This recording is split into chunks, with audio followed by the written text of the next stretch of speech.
Good evening, I'm Jeff Glore in St. Pete Beach on the Gulf Coast of Florida, along with Anthony Mason and meteorologist Eric Fisher in New York. A very wide, very powerful Hurricane Irma has been beating up on Florida all day long, and it's far from over as it treks up the Gulf Coast. The storm made landfall this morning in the lower Keys, east of Key West, as a Category 4, and again this afternoon on Marco Island, just south of Naples, as a Category 3.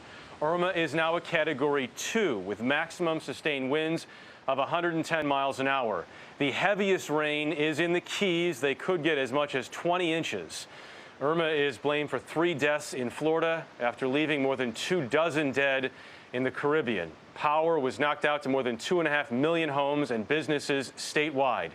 We have extensive coverage tonight from correspondents throughout this hurricane zone. We begin with Jonathan Vigliotti in Naples in southwest Florida. Jonathan? Jeff, we are getting wind gusts right now of upwards of 100 miles an hour, and you can see what it's doing to the trees behind me, really whipping them around. As you can imagine, early reports of many trees down, widespread power outages, including at the shelter we are standing in front of. Now, moving forward, it is that storm surge that is the big concern here. We are ground zero for it, expected to get 10 to 15 feet of a wall of water. And the community that we are keeping a close eye on is Marco Island, right in the Gulf, a few miles from where we are. We are told they have wind gusts of upwards 130 miles an hour, and they're expected to get the brunt of that surge.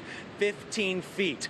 15,000 people are riding this storm out in shelters, including the one that we will be safely riding this storm out as well. Jeff.